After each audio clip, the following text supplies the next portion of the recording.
Hey guys, tonight we descend into the lavish, absurd, and occasionally unsanitary bedrooms of medieval royalty, where power, lust, and absolutely no concept of boundaries collided in spectacular fashion.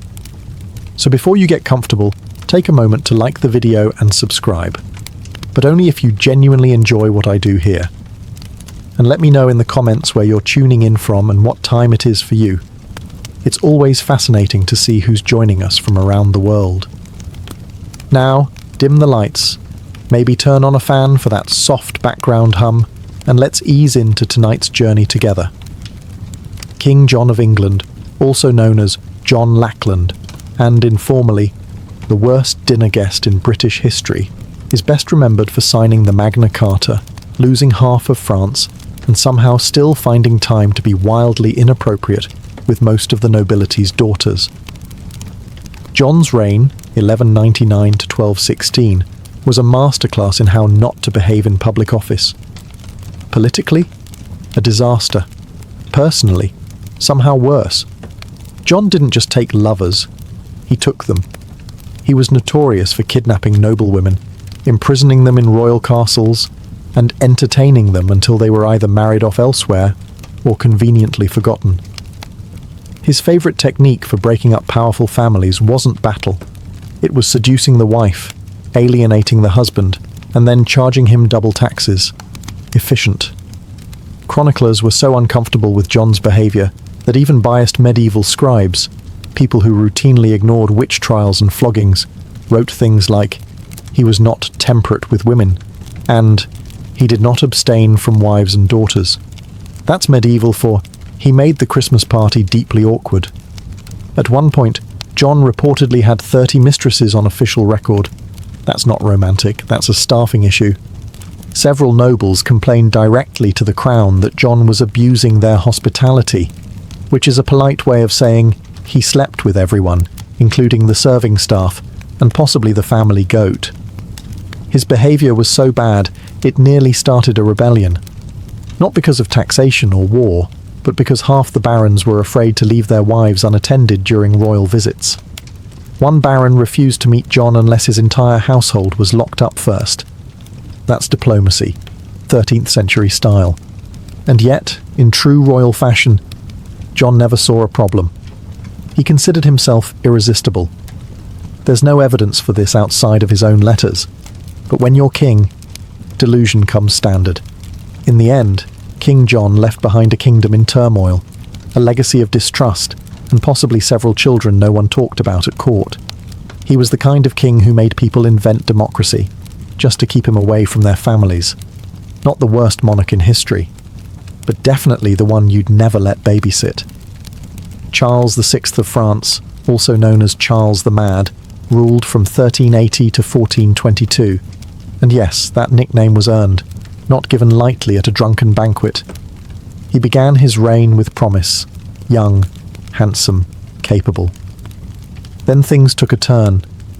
He started forgetting who he was, attacking his own knights, and at one point believed he was made of glass, insisting his servants wrap him in blankets so he wouldn't shatter while walking. Not exactly the image of kingly strength, but impressive in terms of creative paranoia. Now, most kings who believe they are fragile glass figurines usually avoid scandal. Not Charles. He somehow managed to juggle a royal mistress, a paranoid delusion, and civil war all at once. A multitasker.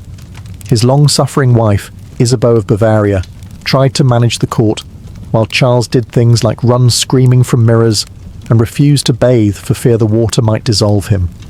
Meanwhile, his mistress, Odette de Champdivers, was quietly moved into the palace, introduced to everyone as his comfort, which was medieval code for "don't ask questions, just smile." Odette, for her part, stayed with Charles during his most unhinged years. She must have had the patience of a saint or the property rights of a queen.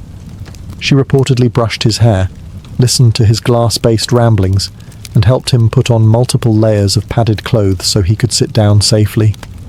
Nothing says passion like strapping your royal lover into a pillow suit. But Charles wasn't just eccentric behind closed doors. He also hosted court entertainments where things went horribly wrong. During one infamous event known as the Bal des Ardents, he and his friends dressed as wild men in flammable costumes and danced around with torches. Naturally, someone dropped a flame, and several of them burned alive. Charles survived, but his dignity did not. Despite everything, Charles fathered 12 children, several during episodes of apparent lucidity, or at least, enough lucidity. Royal chronicles don't clarify whether he remembered their names, but one can assume that naming a child not made of glass was discouraged. Charles VI ruled France into ruin, but more impressively, he managed to make mental illness, royal scandal, and medieval pyrotechnics all part of the same tragicomic package. And somehow, they still let him wear a crown. Peter the Cruel, also known as Pedro the Just, depending on whether you were with him or under a floorboard because of him, ruled Castile from 1350 to 1369. His idea of romance was a curious blend of royal charm, obsessive jealousy, and the occasional politically inconvenient murder. His early love life wasn't exactly Shakespearean. He fell for a noblewoman named Maria de Padilla, whom he may or may not have married in secret. The secrecy part is key, mostly because he was also being married off to other women for alliances, which made things slightly awkward. One of those women was Blanche of Bourbon, a French noblewoman he married, then locked in a castle 3 days later.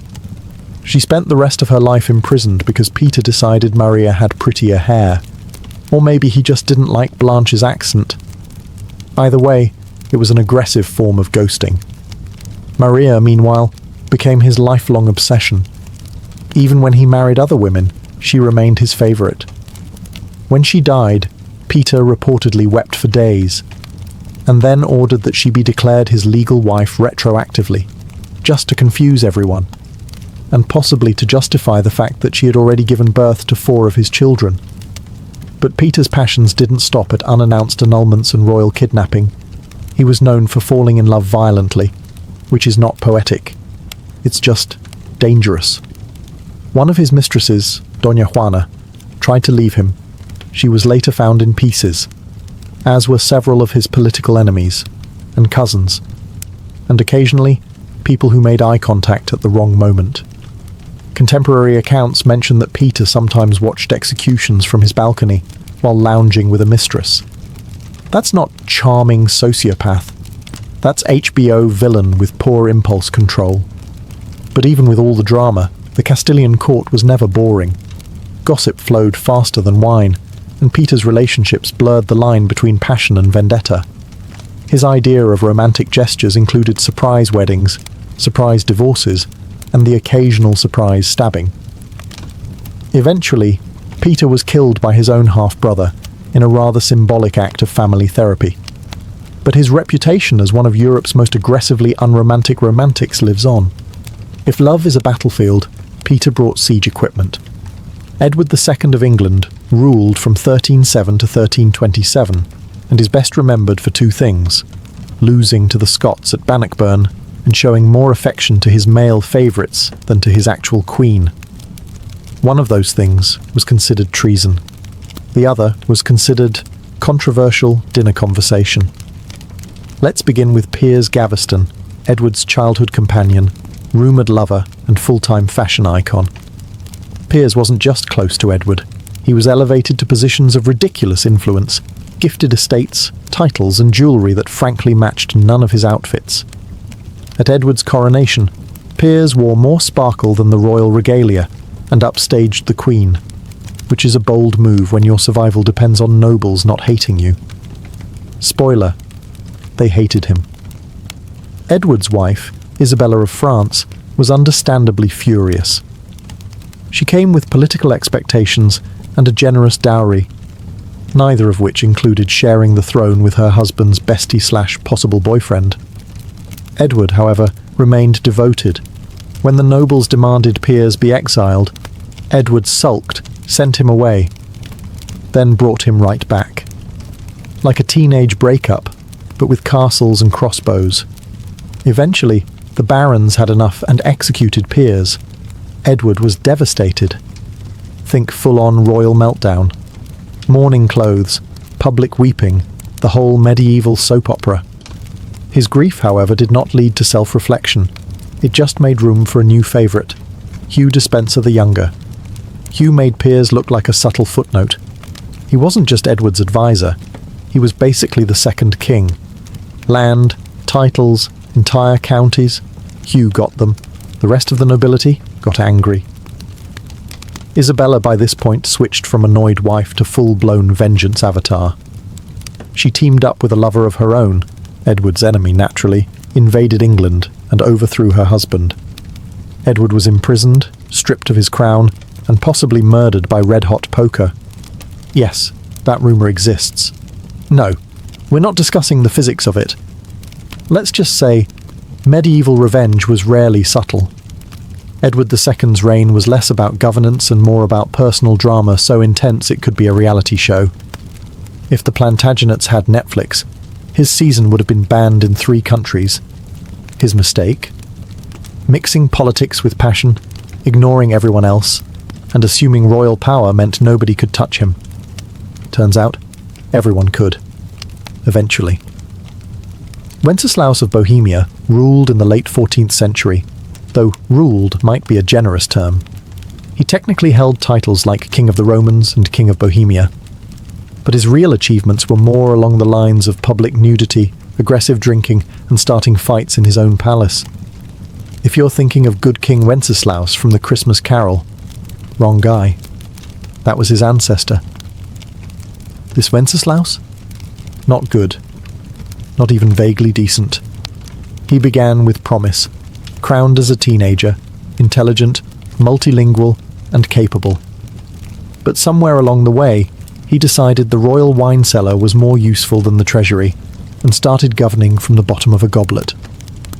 Wenceslaus developed a reputation for hosting multi-day drinking sessions, where policy decisions were made between rounds of mead and inappropriate limericks.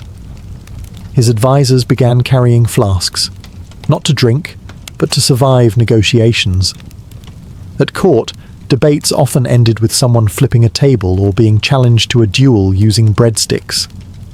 He also developed the charming habit of streaking through the castle, sometimes mid-meeting. One chronicler records Wenceslaus delivering royal edicts completely naked, except for a sword belt. His justification? Clothes are for the timid.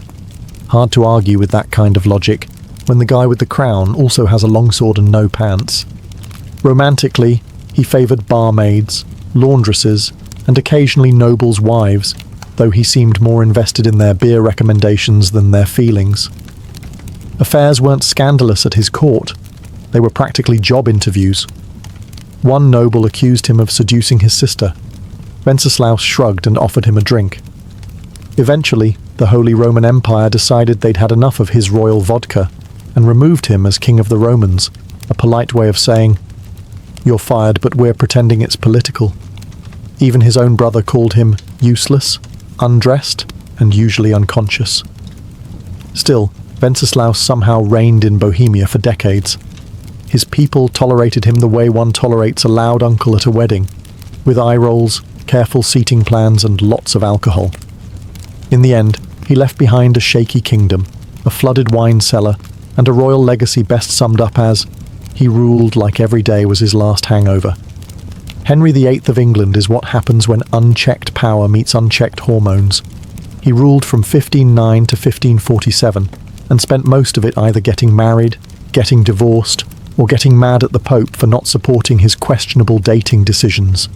You've heard the rhyme, divorced, beheaded, died, divorced, beheaded, survived. But that barely scratches the surface of Henry's royal rom-com turned horror series. Let's start with Catherine of Aragon, wife number 1. After 20 years of marriage, Henry decided God was mad at him for not having a male heir. Naturally, the solution wasn't introspection.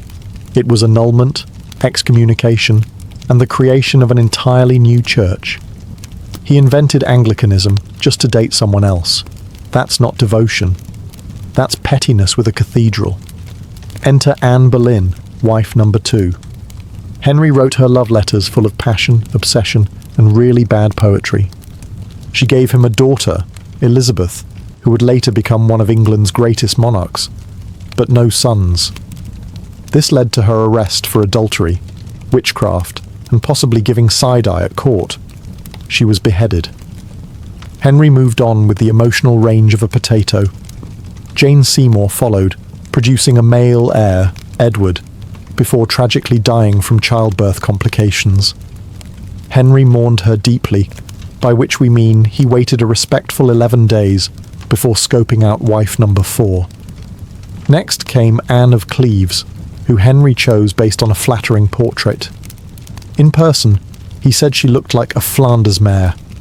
That marriage lasted 6 months and ended in what we'd now call a no-fault divorce and a politely written Yelp review.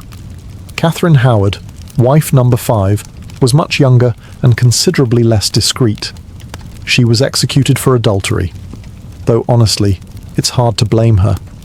Being married to Henry at that point meant dealing with gout, paranoia, and a man who could barely walk, but still insisted he was a gift to women. Finally, Catherine Parr, wife 6, who wisely outlived him by being literate, patient, and excellent at dodging accusations.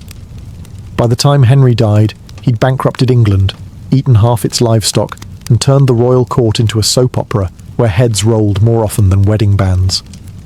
In short, Henry VIII loved hard, ruled harder, and left a trail of drama so legendary it's still being turned into musicals.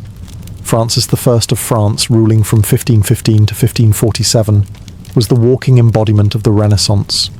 Cultured, charming, sophisticated, and absolutely incapable of keeping his trousers buttoned. To his credit, he was a great patron of the arts. He invited Leonardo da Vinci to France, built magnificent palaces, and helped turn France into a cultural powerhouse. But while the painters were painting and the poets were poeting, Francis was busy seducing anything with a pulse and a title. His court was famous, or perhaps infamous, for its opulence, but also for being a kind of state-funded dating app. He employed gentlewomen of the bedchamber, a term that should have meant ladies-in-waiting, but really meant romantic shortlist. Entire political alliances were derailed because Francis accidentally bedded the ambassador's wife. And this wasn't quiet, subtle adultery. Francis was loud about it. He once declared to foreign dignitaries that French kings were expected to be excellent lovers, which is noble-sounding until you realize it came from a man who treated treaties and mistresses with the same level of commitment, which is to say, temporary. His most famous affair was with Françoise de Foix, a noblewoman who became his official mistress. She was witty, educated, and likely the only woman who could roast him in public and survive. Eventually replaced, because of course, she was followed by Anne de Pisseleu de Hailly, a woman whose name sounds like a medieval inside joke, and whose political influence was matched only by her ability to outlast the competition. Even his enemies couldn't help but notice. The Holy Roman Emperor, Charles V, once described Francis as more dangerous in the bedroom than on the battlefield. He meant it as an insult. Francis probably took it as a compliment. And somehow, amid the affairs, banquets, and what can only be described as diplomatic flirtation, Francis still managed to rule effectively. Though his wars were expensive, and his taste in women even more so, the man was nothing if not enthusiastic. His reign was a whirlwind of silk, scandal, and second-hand perfume. Francis I wasn't just a king, he was France's most seductive historical liability. And honestly, he wouldn't have it any other way. Alfonso XI of Castile ruled from 1311 to 1350, and he had one major hobby besides ruling a kingdom: ignoring his wife in the most public, extravagant way possible. His poor, politically strategic wife was Maria of Portugal, noble, well-connected, and unfortunately not Leonor de Guzman, the woman Alfonso actually cared about. Leonor was a Castilian noblewoman with a sharp mind, 11 children, and enough influence to basically run the court herself. And unlike Maria, she didn't need a crown to feel important. She just needed Alfonso's complete and shameless obsession. Now, most kings had mistresses. Alfonso turned his into a shadow queen. He built Leonor palaces, gave her land, took her everywhere. Meanwhile, Queen Maria was left sitting alone at royal events like an unwanted centerpiece, while Alfonso made googly eyes across the hall at his side chick, who was not even trying to be subtle about it. To make matters worse, or better, depending on your tolerance for medieval soap operas, Leonor wasn't just a mistress. She was politically active, negotiating treaties, commanding respect, and producing heirs like it was her full-time job. Which, let's be honest, it kind of was. Alfonso refused to even pretend Maria mattered. In fact, he only spent time with her once, and it was purely for diplomatic optics. After that, he retreated to Leonor's estate like a man allergic to marital obligations. This didn't sit well with Maria's dad, who happened to be the King of Portugal. At one point, international relations got so tense over the whole situation that a war nearly broke out. Imagine your in-laws being so mad about your mistress they consider military retaliation. But Alfonso didn't care.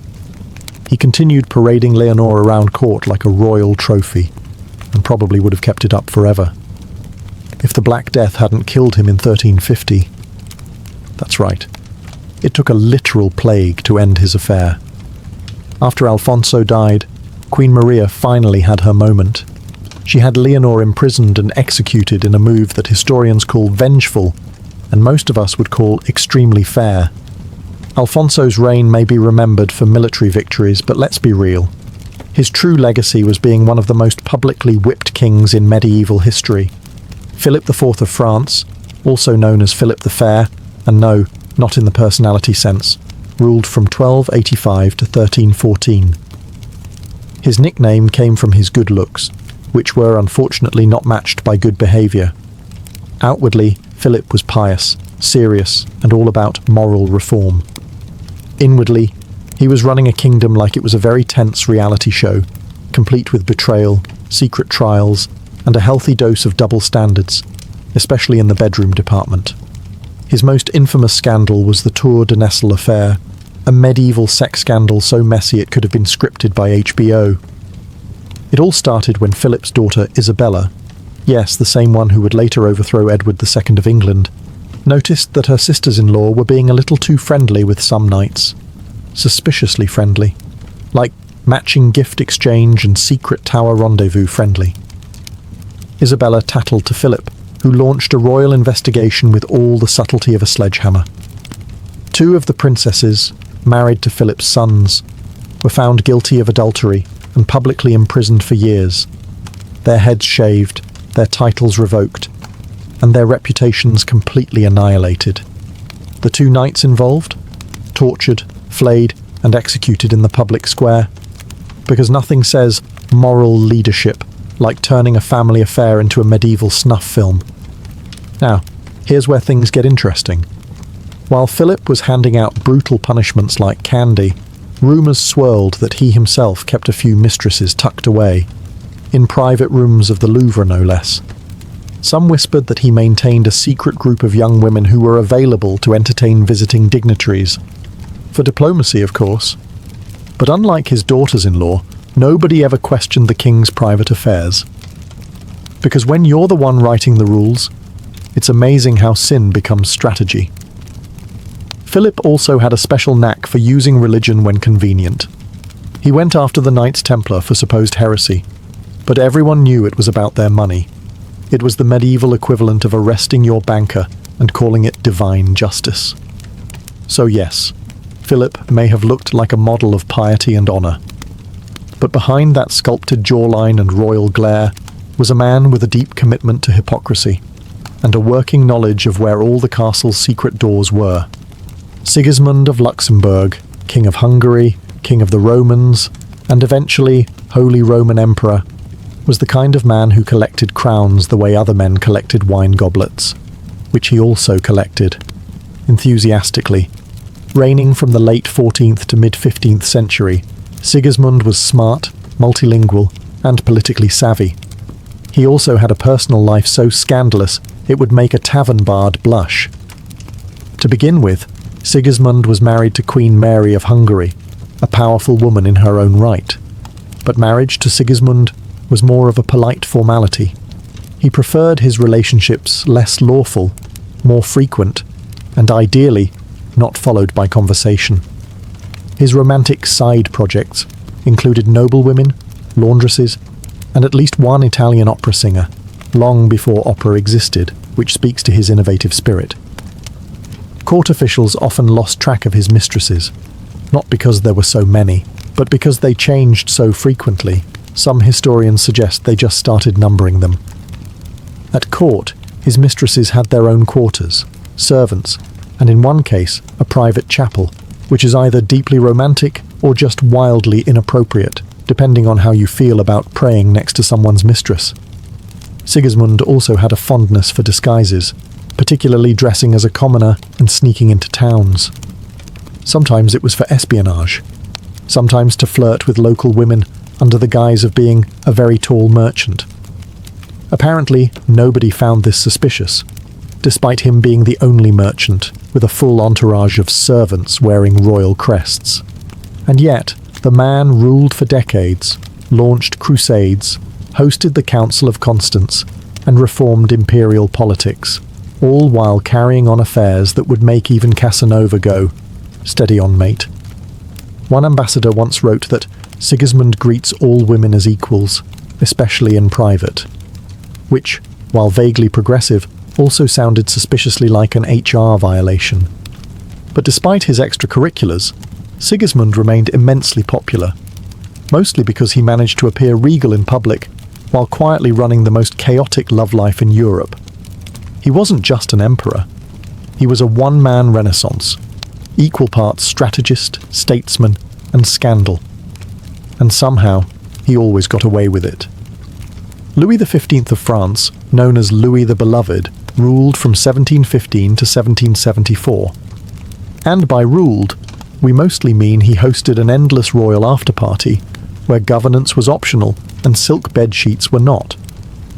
He started out promising enough, young, handsome, and poised to carry on the legacy of his great-grandfather, Louis XIV. But somewhere around his 20s, Louis decided national policy could wait, because he had a long list of ladies-in-waiting to attend to. Let's talk about the Parc aux Cerfs, the quiet little house near Versailles that Louis used for, let's call them, private auditions. Girls were recruited, usually poor but pretty, brought in discreetly, and rotated like seasonal produce. There were so many mistresses, the palace guards likely had a clipboard system. His most famous mistress, Madame de Pompadour, wasn't just a pretty face. She basically ran France behind the scenes. But when she lost interest in the physical side of their relationship, Louis said, "That's fine," and built a second harem instead. The logic? Keep Pompadour for brains and banter. Keep the Parc aux Cerfs for everything else. It was all very organized chaos. Each girl received gifts, titles, and in some cases, discreet housing once their contract expired. It was France's most unofficial but strangely efficient internship program. And the Queen, Marie Leszczyńska? She was around, somewhere, mostly ignored. Once she stopped having children, Louis treated her like antique furniture, too expensive to throw away but no longer relevant to the room. The scandal at court was so normalized that nobles didn't ask if the king had a mistress. They asked how many this week. Even foreign ambassadors gossiped in their letters about the turnover rate at Versailles. That's not a monarchy. That's a brothel with better uniforms. Ironically, Louis genuinely thought he was a good ruler, between lavish balls, discreet pregnancies, and awkward silences with his wife. His reign, while not catastrophic, set the tone for his grandson, Louis XVI, who would later lose his head, possibly because Grandpa spent too much time thinking with the wrong crown. In the end, Louis XV left behind a debt-ridden France, a disillusioned court, and a royal reputation that could best be summarized as loved by women, loathed by accountants. Christian VII of Denmark ruled from 1766 to 1808, though ruled might be too strong a word. Wobbled through life while other people ran the country is probably more accurate. You see, Christian had a few issues. He suffered from severe mental illness, likely schizophrenia, and was not particularly interested in the whole being king thing, unless it involved chasing servants with cutlery, which he apparently found hilarious. This made him more of a royal mascot than a monarch. Now Christian had a wife, Caroline Matilda of Great Britain, a sensible young woman who expected a somewhat normal marriage. What she got was a husband who preferred masturbating in public, talking to his hand, and disappearing during state dinners to ride imaginary horses down palace corridors. It's unclear what broke first, her patience or his grasp on reality. Enter Johann Friedrich Struensee, the king's physician. Smart, ambitious, and very interested in power, Struensee quickly became the real ruler of Denmark, and, somewhat awkwardly, the lover of the queen. Yes, that's right. Caroline Matilda went full soap opera and began an affair with her husband's doctor. And the king did not notice or care. Struensee wrote the laws, signed the edicts, and kept Christian occupied with puppet shows, sword games, and gentle nudges away from sharp objects. It was perhaps the only love triangle in history where one corner was just vaguely humming to himself in the background. Caroline and Struensee even had a child together, possibly the king's on paper, definitely not his in practice. For a while, the two ran Denmark like a very progressive, slightly scandalous think tank, but royal courts are rarely chill places. Eventually, Christian's jealous mother-in-law got wind of the affair and staged a coup. Struensee was arrested, tortured, and executed, quite dramatically, while Caroline was shipped off to exile with her reputation in tatters. As for Christian, he returned to being a gently supervised liability, spending the rest of his reign in a kind of padded silence. His reign is remembered less for achievements and more for the sheer absurdity of it all. A king who ruled nothing, a queen who tried her best, and a physician who tried a little too hard. History calls it a constitutional crisis. We call it Europe's weirdest love story. Charles II of England, who ruled from 1660 to 1685, came back from exile with one clear agenda: bring back fun, preferably with as many mistresses as humanly possible. Spoiler: mission accomplished. After surviving a civil war, hiding in oak trees and living in continental poverty, Charles returned to England as king, and promptly decided the nation needed a little less puritanism and a little more clothing-optional ballroom dancing. Parliament reluctantly agreed. Nicknamed the Merry Monarch, Charles had dozens of official mistresses, and those are just the ones we know about. His most famous flame was Nell Gwyn, a sharp-tongued actress who once called herself the Protestant whore, just to differentiate herself from all the other mistresses. Honestly, iconic branding. Then there was Barbara Palmer, titled Countess of Castlemaine, who was less mistress and more palace fixture. She was openly kept in royal apartments and had multiple children by Charles, all of whom were granted titles and land, because nepotism is more fun when it's flirty. Charles didn't even pretend to be discreet. He brought his mistresses to court events. He paid them government pensions. He even had a corridor built at Whitehall so they could reach his bedroom without disturbing the ambassadors. Efficiency. Thy name is Charles. Queen Catherine of Braganza, his long-suffering wife, endured it all with quiet dignity and possibly a flask. She bore no children, and Charles reportedly said, "She could not bear children, but she never gave me trouble," which is both a compliment and a red flag.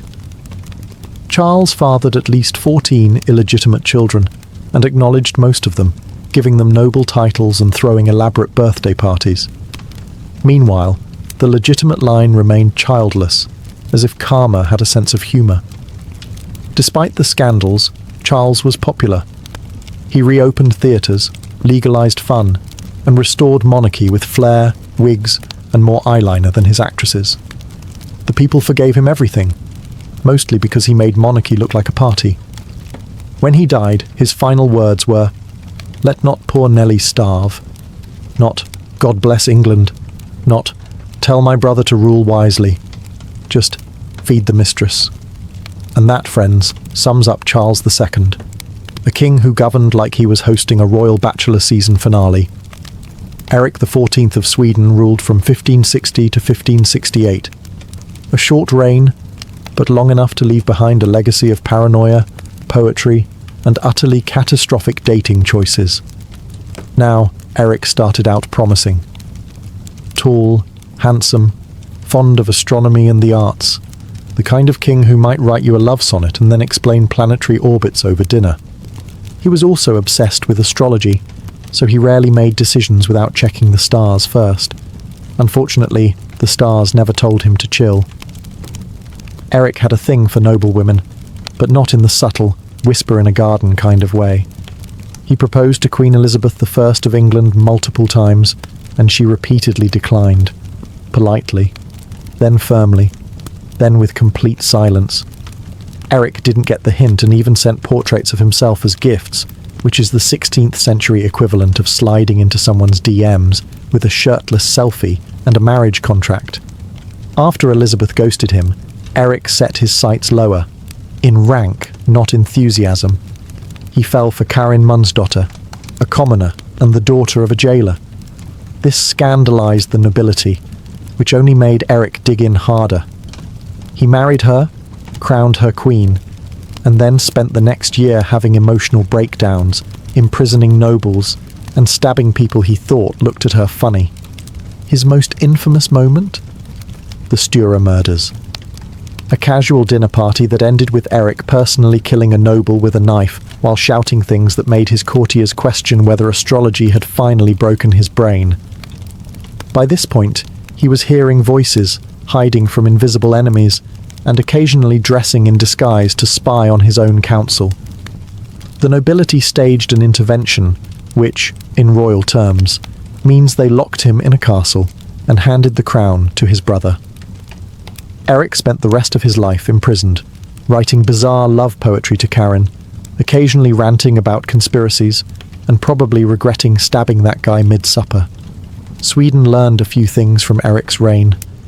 Always check your dinner guests for hidden blades, avoid kings who write their own horoscopes, and maybe, just maybe, don't crown the man who insists the moon is whispering about betrayal. Ferdinand I of Naples, also known as Ferdinand of Aragon, ruled from the mid-15th century and brought with him a rare blend of charm, brutality, and a hobby that would make most people cancel dinner plans immediately. On the surface, Ferdinand was a cultured and efficient ruler. He stabilized his kingdom, balanced the budget, and crushed rebellions with impressive speed. But his leadership style leaned heavily into friendly dictator with a side of psychological warfare. Case in point, his approach to enemies. Most kings exiled traitors, some imprisoned them. Ferdinand, he preferred to stuff them. Yes, taxidermy, of humans. After executing rebellious nobles, he had them embalmed and displayed in a private museum underneath his castle. It was called the Black Room, and he gave guided tours to foreign dignitaries, visiting ambassadors, and even potential traitors. Nothing says behave yourself like showing someone your haul of preserved political mistakes.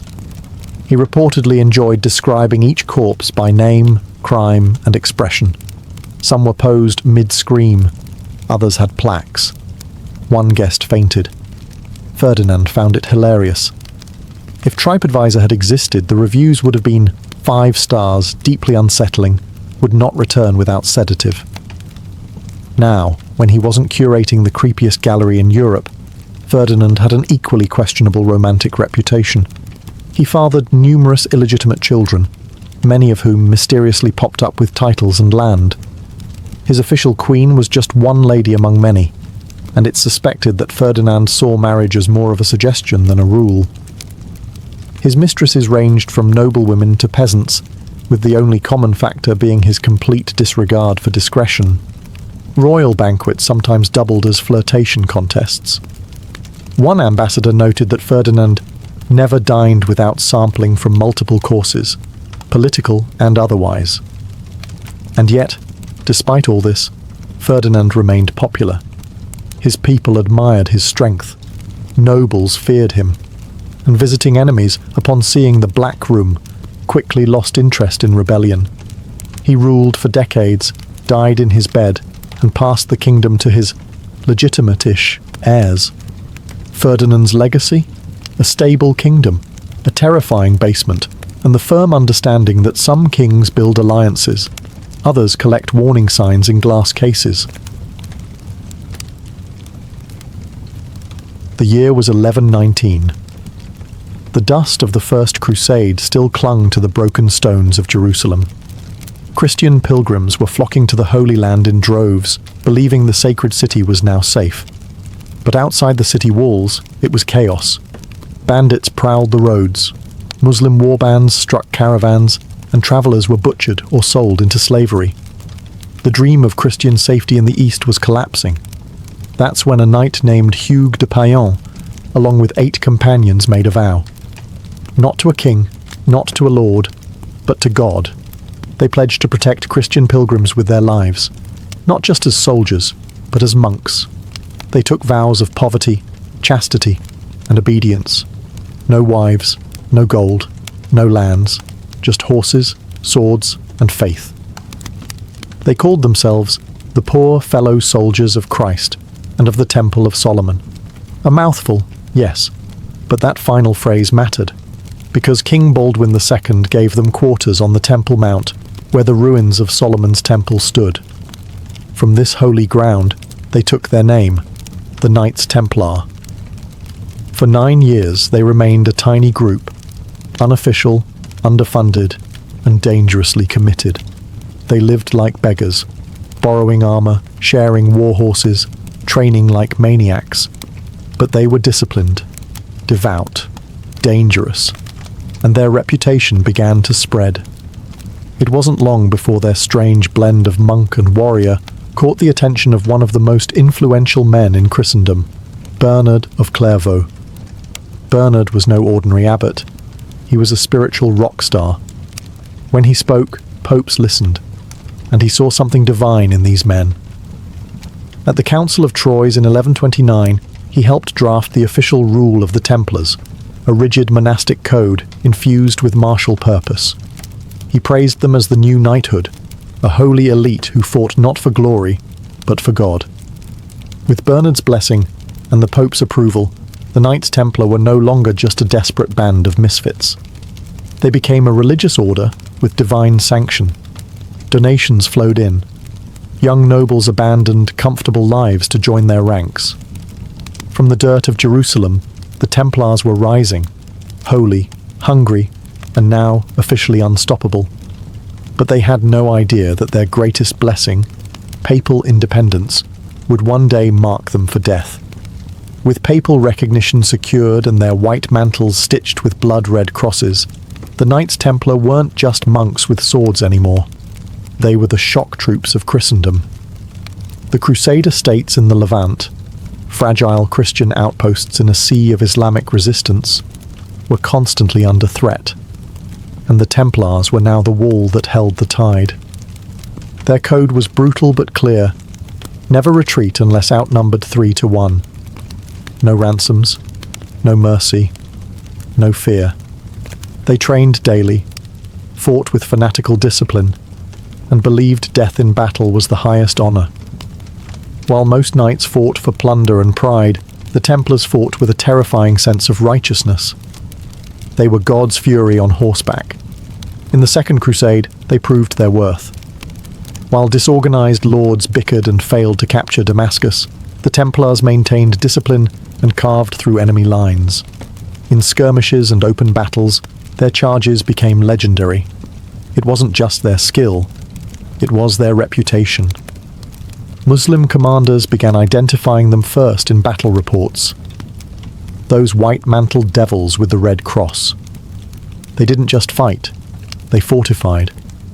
Across the Holy Land, the Templars built an iron web of castles and outposts, Safed, Tortosa, and the mighty fortress of Bagras.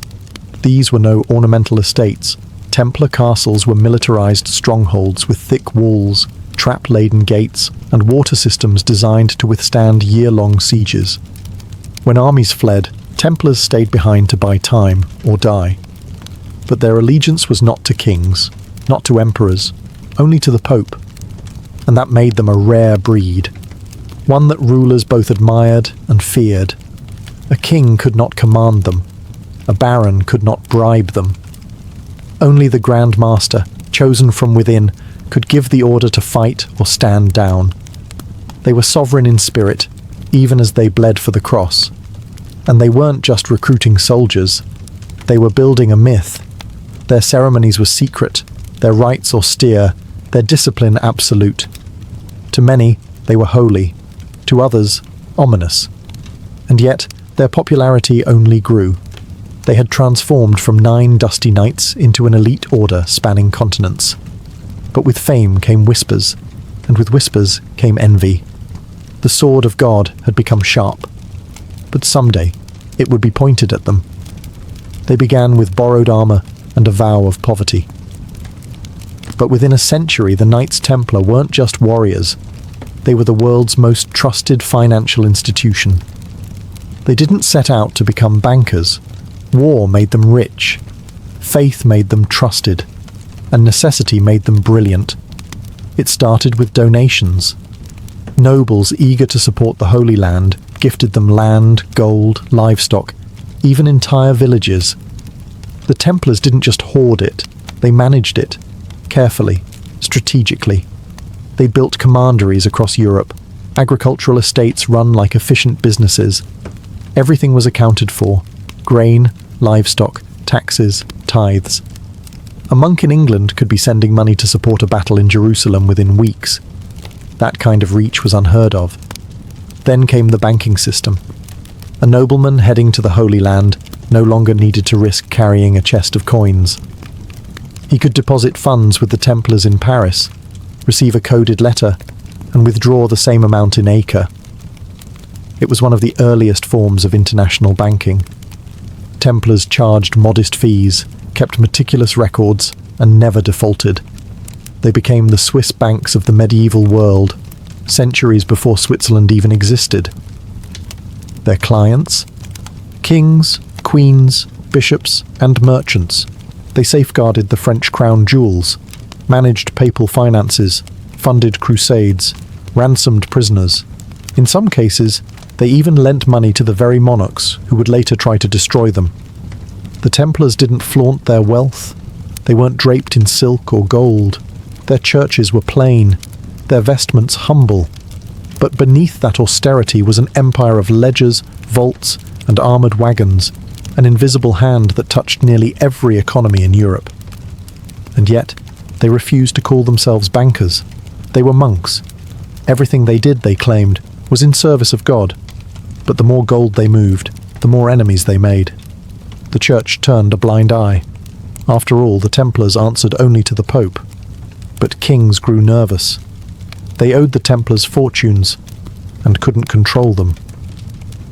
What began as a mission to defend pilgrims had evolved into something stranger. They were warriors with no battlefield, monks with no monastery, bankers with no kingdom, and while their coffers grew heavier, so did the weight of suspicion. Power without oversight? That's when kings start sharpening knives. For all their might, the Templars were fighting a losing war. The Crusader states, outre-mer, were castles in the sand, constantly battered by the waves of Islamic resurgence. And leading that tide was Saladin, the brilliant Sultan of Egypt and Syria. Unlike the disorganized and often petty Crusader lords, Saladin was a unifying force. And he had one goal: retake Jerusalem.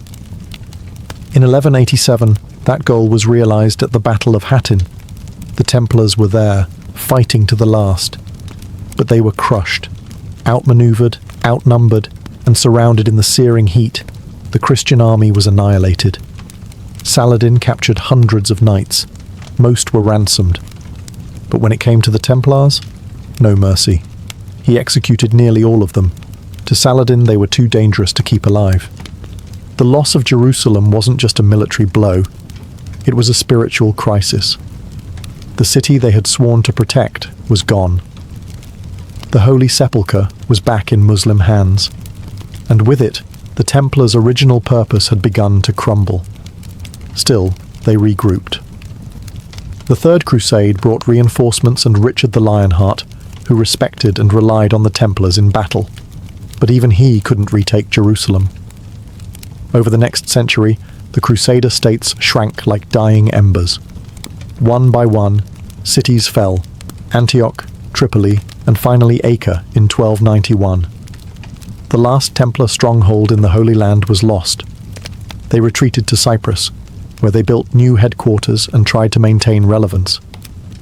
But something had shifted. They were still warriors, but with no holy land left to defend. What were they fighting for? Their castles stood empty. Their legends grew dusty. Their discipline, once their hallmark, began to fade. At the same time, rival orders like the Hospitallers gained ground. Accusations of pride, corruption, and arrogance followed the Templars across Europe. Some whispered they had grown too rich, too secretive. Others said they were hoarding relics, dangerous ones. The East had shaped them, forged them, broken them. And now without it the Templars were adrift. They still had their wealth, their network, their aura of power. But they had lost the thing that made them essential: a sword with no war, a brotherhood with no crusade. And in that vacuum, powerful enemies were watching. By the dawn of the 14th century, the Knights Templar were still rich, still feared, and still powerful. But for the first time in their history, they were also irrelevant. The Holy Land was lost. No more crusades were on the horizon. They had become a military order with no war, a religious order with no clear mission, and a financial powerhouse that answered to no king. And that made them a target. No one eyed them with more suspicion or greed than King Philip IV of France. Known as Philip the Fair, he wasn't called fair for his sense of justice. He was deep in debt, bankrupt from wars with England and Flanders. And the Templars? They were his creditors. He had borrowed massive sums from them to fund his armies and keep his throne. But Philip didn't like being in debt, especially to men he couldn't control. Worse, the Templars were politically independent. They answered only to the Pope, not to the crown. They held land in France but paid no taxes to the king. They had their own fortresses, their own courts, their own armies. To Philip, they were a dangerous state within his state, untouchable, immovable, and unbearably rich. So he began planning. Philip's propaganda machine got to work. Rumours spread that the Templars worshipped idols, spat on the cross, performed obscene initiation rites. No evidence, just whispers. But in an age of superstition, whispers were enough. He leaned on his puppet pope, Clement V, pressuring the papacy to investigate. Clement hesitated, but Philip wasn't waiting. In secret, Philip orchestrated one of the most coordinated mass arrests in medieval history. He set a date, gathered his soldiers, prepared his torturers. And on one cold Friday morning in October 1307, Friday the 13th, he struck. All across France, Templar knights were seized, interrogated, imprisoned, tortured. Confessions were forced. Some broke within hours. Others resisted until their bodies did. It was treason wrapped in holy justice, and it worked. The public, once loyal, began to turn. The Pope, pressured and humiliated, found himself cornered. The tide had turned not in battle, but in politics. And the warrior monks who once rode into enemy lines now sat chained in dungeons, accused of sins that no sword could defend. October 13th, 1307. The day that forever cursed Friday the 13th in the Western imagination. At dawn, across every corner of France, armed men moved in silence. Their orders were clear. Arrest every Templar you can find. No warning, no resistance allowed. The king's justice had arrived, with swords drawn and warrants sealed in secrecy. Thousands of knights were dragged from their beds, some in full armour, others in prayer. Grandmaster Jacques de Molay was taken in Paris, betrayed by the very kingdom whose crown jewels he had once safeguarded. Across cities and countryside, Templar commanderies were raided, their vaults cracked open, and their libraries seized. The charges were fantastical: heresy, idol worship, spitting on the cross, sodomy, devil rituals. Most of it was invented whole cloth by Philip's lawyers. But in an era of fear and religious zealotry, it didn't need to be true. It just needed to be believable. And the Templars? They were silenced with fire and iron. Torture chambers lit up across France. Men were stretched, burned, crushed, flayed, until their confessions dripped from them like blood. They admitted to whatever their inquisitors wanted: that they denied Christ, that they worshipped a severed head named Baphomet, that they kissed one another in secret ceremonies. Under unbearable agony, even Grandmaster de Molay confessed, then later recanted. It was theatre masquerading as justice. A king destroying his creditors by accusing them of sins so grotesque, no one dared defend them. The Pope, Clement V, was humiliated. He had tried to mediate, but Philip had moved too fast, too ruthlessly. Backed into a corner, Clement ordered his own investigation. Other countries, like England and Spain, hesitated. In many cases, the accusations were dismissed or the Templars released. But in France, the machinery of condemnation rolled on. Philip confiscated their wealth, though much of it mysteriously disappeared. Some whispered the Templars had moved their treasure. Others claimed it had never been found. Still others said the real treasure wasn't gold, but knowledge, secrets, relics, the Holy Grail, the Ark of the Covenant. Whatever the truth, the damage was done. The Templars were no longer a brotherhood. They were fugitives, prisoners, dead men walking. The king had dealt his blow, not with armies but with ink, fire, and lies. And the world would never look at the Red Cross the same way again. By 1312, the end was inevitable. The Knights Templar, once the most powerful military order in Christendom, had been reduced to broken men in dark cells. Their confessions, wrenched out under torture, were used as justification for what came next. And what came next was dissolution. Under intense pressure from King Philip IV, Pope Clement V formally disbanded the Templar order at the Council of Vienne in March 1312. The papal bull Vox in Excelso stripped them of their titles, their holdings, and their very identity. Officially, the Templars were no more. The Holy See declared it an act of mercy, not a conviction, but a necessary step to prevent further scandal.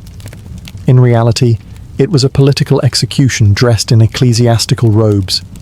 The order's properties were transferred to the Knights Hospitaller, but not everything made it there. Much of the Templars' wealth, treasures, ledgers, and rumoured relics simply vanished. Some claimed it was hidden. Others believed it was quietly absorbed by Philip's treasury. Whatever the case, the Templars' vast financial empire dissolved like smoke, leaving behind only questions. But the final act had not yet played.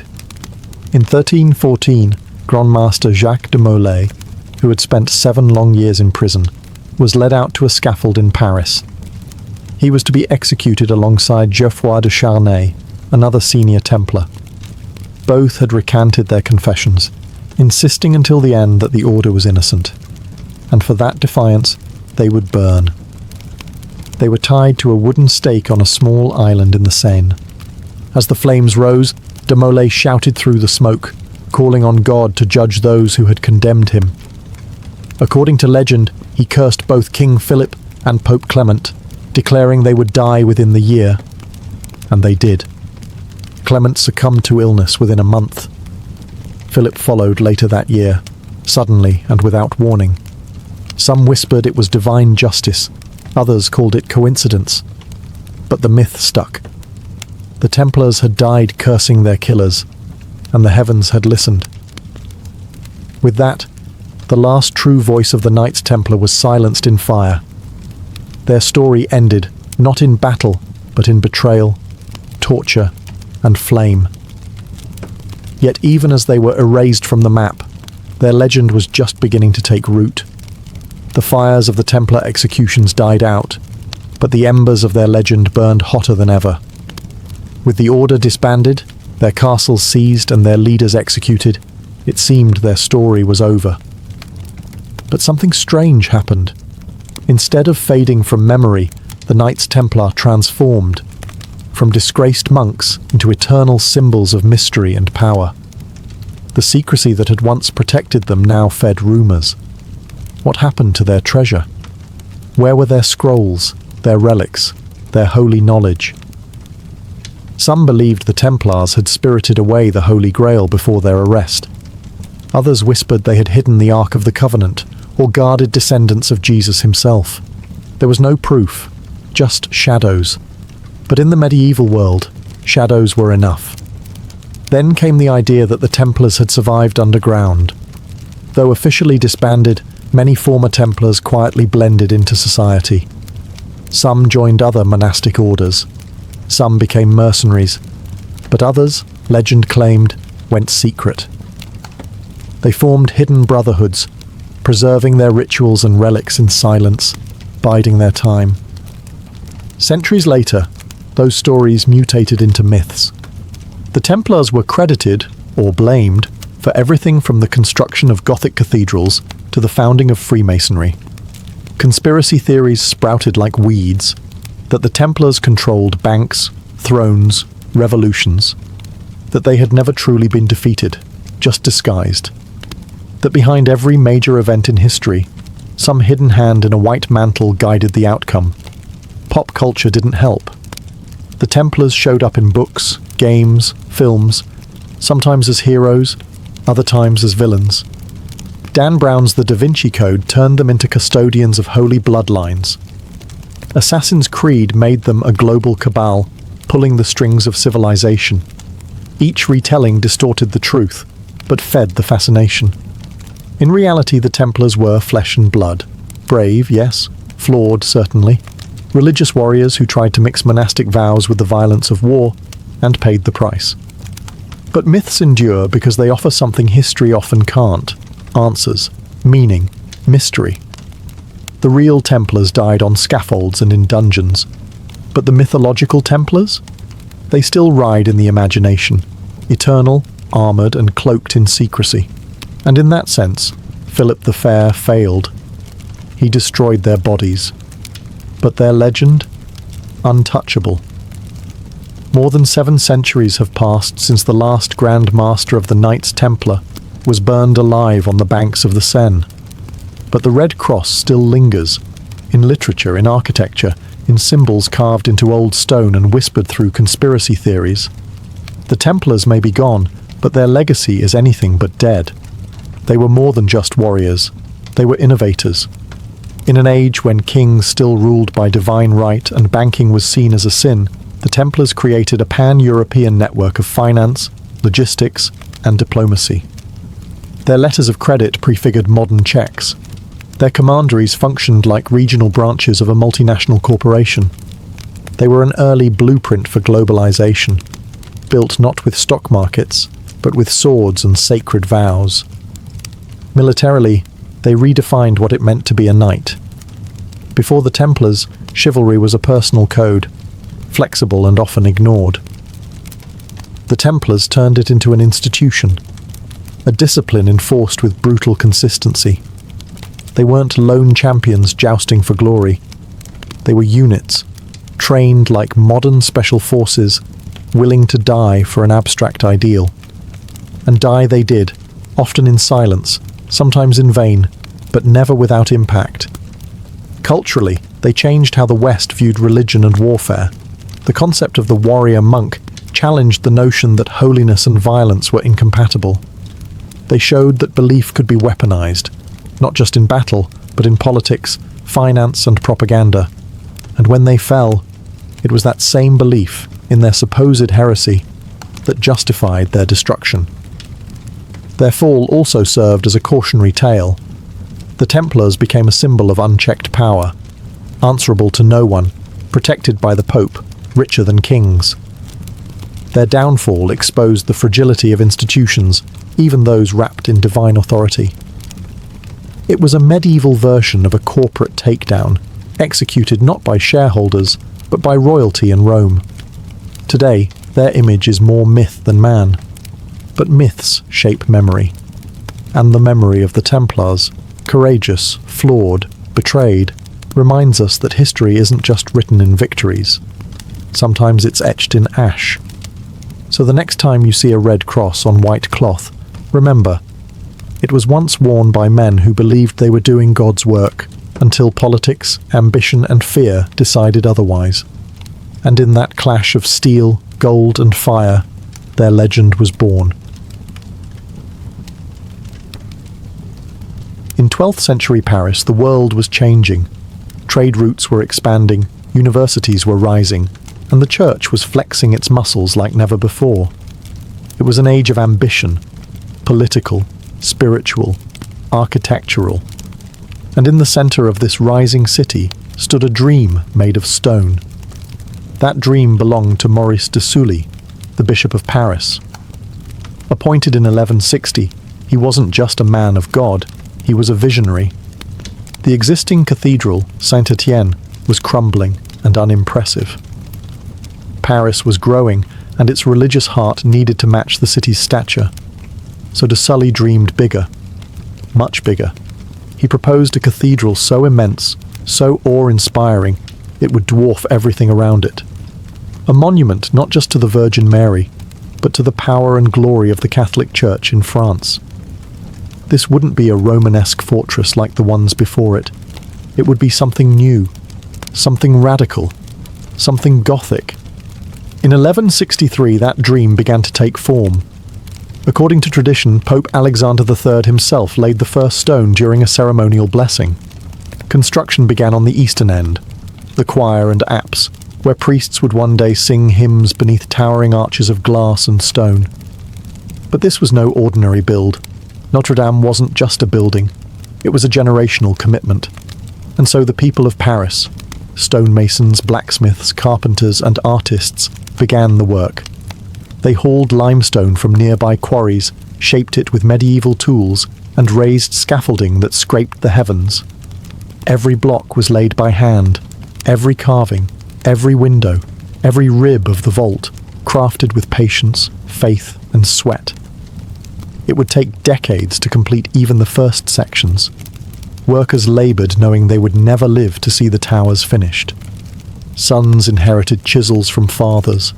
Generations passed with Notre-Dame still rising, slowly, gloriously, above the Parisian skyline. But for Bishop de Sully, the goal was clear: to build a house of God so magnificent that merely entering it would humble the soul. Notre-Dame was never meant to be just a church. It was an act of worship carved in stone, a testament to what humanity could build when it aimed for heaven. The first stone was only the beginning. What came next would reshape the skyline and the soul of medieval Europe. As the 1170s unfolded, Notre-Dame began to rise, not as a structure, but as a symbol. In a city of narrow timber houses and muddy streets, the cathedral slowly took form, towering over the skyline like a stone sermon. The Gothic style, still in its infancy, was about to redefine what churches could be, not just shelters of prayer, but instruments of awe. The work moved from east to west, beginning with the choir, where priests would one day perform sacred rites, and then to the nave, the vast open space for the common faithful. The architecture was revolutionary. The walls were thinner, the ceilings higher. The pointed arches allowed more weight to be shifted downward. And those ribbed vaults? They didn't just support the ceiling. They sang upward, drawing the eye and the soul toward heaven. But perhaps the most radical idea was light. Unlike the dim Romanesque churches of old, Notre-Dame was built to glow. Massive stained glass windows began to appear, filtering coloured light into sacred geometry. Scenes from scripture burst into life with the rising sun. The church wasn't just telling stories anymore, it was illuminating them. Every piece of Notre-Dame had meaning. The columns weren't just supports, they represented saints. The archways weren't just decoration, they were passageways to salvation.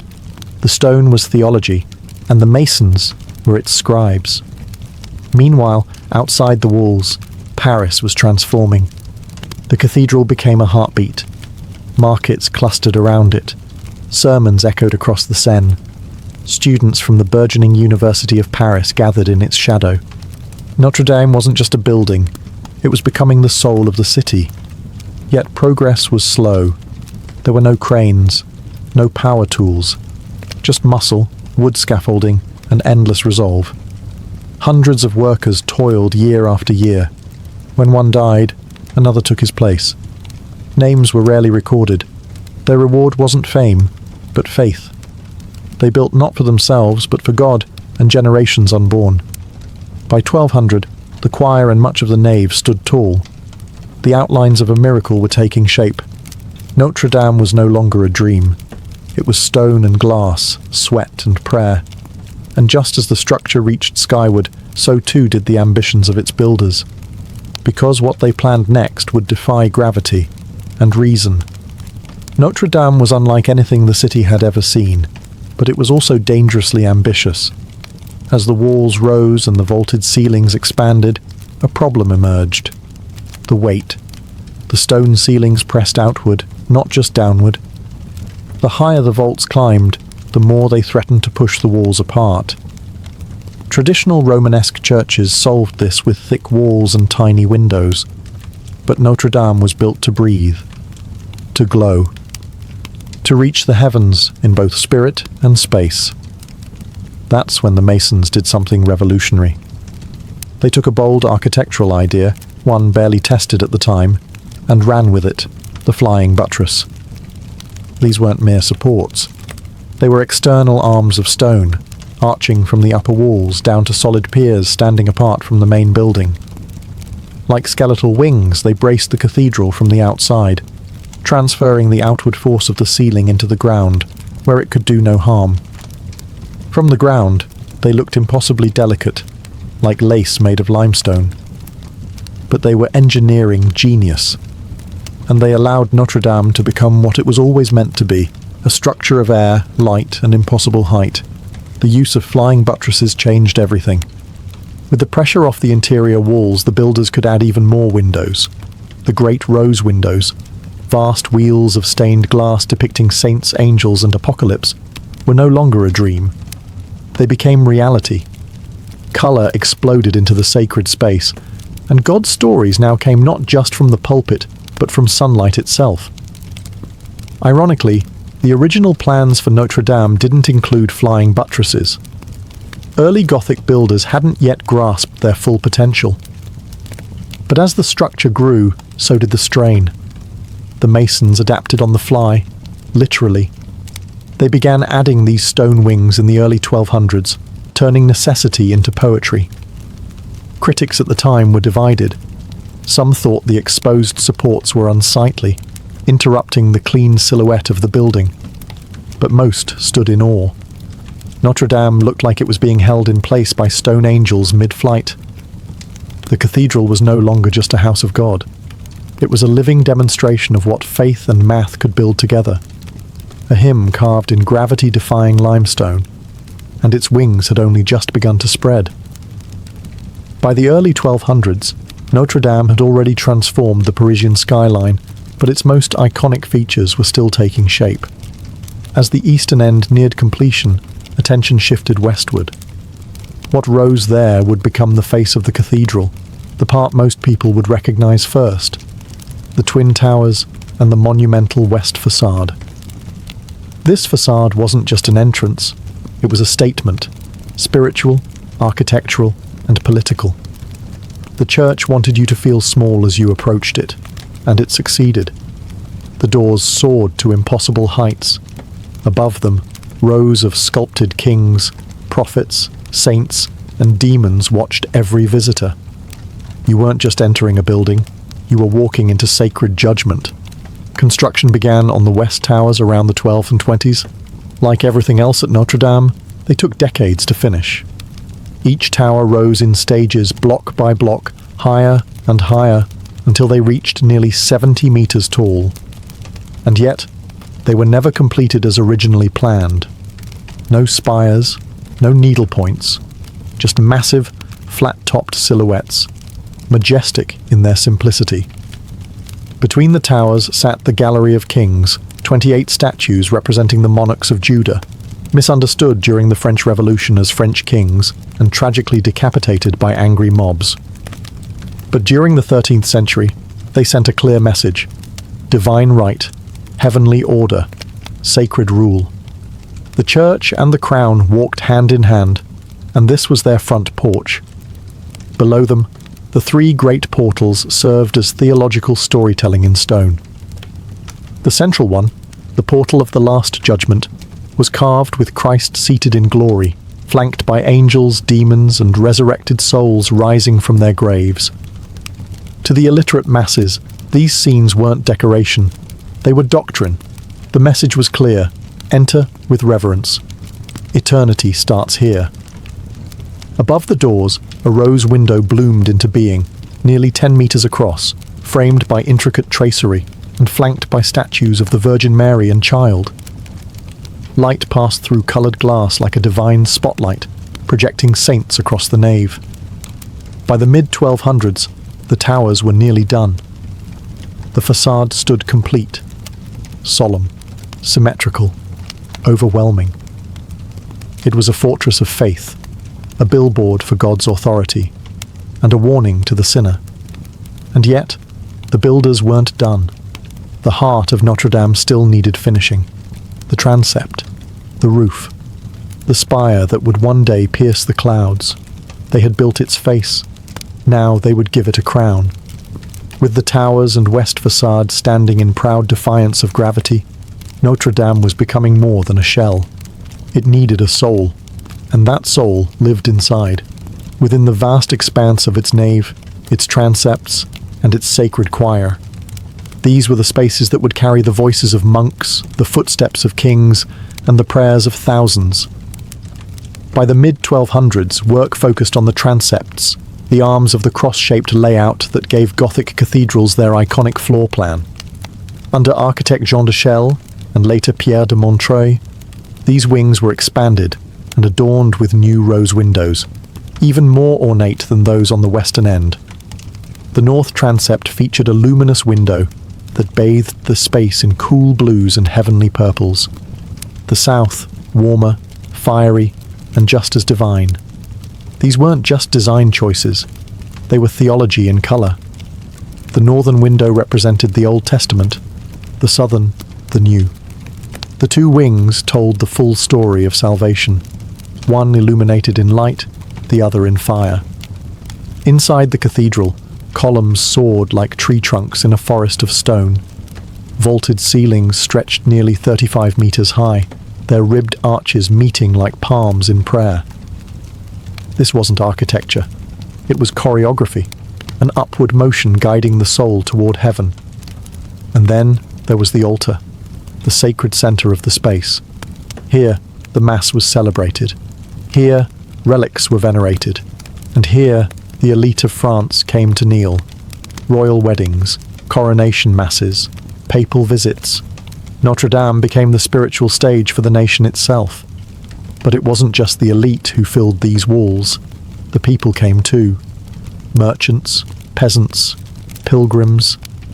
The cathedral became a public sanctuary, echoing with sermons, songs, and the occasional scolding from the pulpit. It was a place to witness miracles, or to beg for one. Every surface inside told a story. The sculptures, the stained glass, even the floor tiles. Notre-Dame didn't just house the divine, it performed it. Faith was everywhere, carved in stone, floating in incense, radiating from glass. By the late 13th century, the interior was nearly complete. The heart of the cathedral beat strong. But it still lacked one thing, a crown to pierce the heavens. And that's when they began building the spire. By the end of the 1200s, Notre-Dame already looked like a miracle. Its towers soared, its nave echoed with sacred chants, and its rose windows flooded the interior with divine light. But something still seemed unfinished. The cathedral had a face, a heart, and wings, but no crown. No vertical accent to lead the eye beyond the roofline and into the heavens. That's when plans began for the spire. Unlike the twin towers, which were heavy and grounded, the spire would be elegant, an upward-pointing needle rising from the crossing of the transept, right at the centre of the church's cruciform layout. Constructed from oak and clad in lead, the original spire was both a technical challenge and a spiritual statement. This wasn't just decoration. It was the exclamation point of Notre-Dame, its most visible prayer. Its construction demanded master carpenters and metalsmiths. Oak beams were hoisted by human power, winches, pulleys, scaffolding. The structure had to be light, yet stable, to withstand the winds that battered Paris from the Seine. When finished, the spire pierced the sky like a sword lifted in devotion, and beneath it, even more intricate work was unfolding. Gargoyles, those bizarre, haunting creatures, emerged from the stone. They weren't just grotesque for fun. Many served as waterspouts, diverting rain away from the masonry. Others were symbolic, guardians meant to frighten away evil or remind sinners of what awaited them. The final phase also included dozens of chimeras, statues of hybrid beasts perched high above Paris, their eyes forever scanning the horizon. They were nightmare and marvel rolled into one, part of the Gothic love affair with mystery and symbolism. Inside, the chapels were completed, choir stalls carved, and relics enshrined. Notre-Dame was now fully operational, both a sacred machine and a national stage. It had taken over a century of work, tens of thousands of workers, and the faith of an entire kingdom. By 1345, nearly 200 years after the first stone was laid, the cathedral was considered complete. But complete was never the right word. Notre-Dame was never frozen in time. It would be restored, reinvented, and resurrected across centuries. But by the 14th century, the structure itself was done. The Gothic age had built its masterpiece. By the mid-14th century, Notre-Dame de Paris was no longer just a cathedral, it was the cathedral, a towering symbol of Catholic dominance, royal authority, and national identity.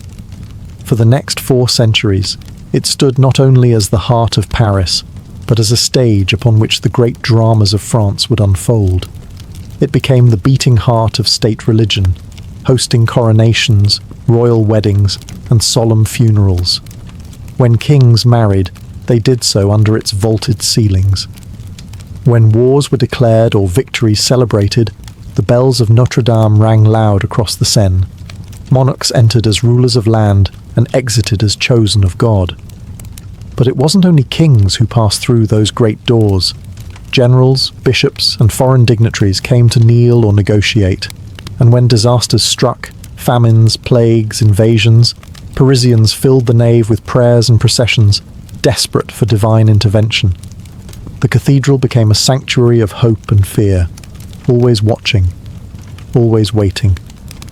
Politically, Notre-Dame became the spiritual anchor of the French monarchy.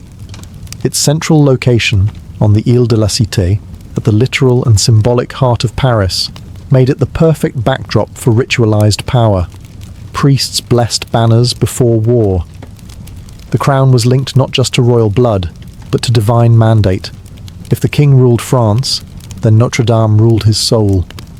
And culturally, it remained a centre of awe. Pilgrims travelled miles just to glimpse its sacred relics, including the crown of thorns, believed to have been worn by Christ himself.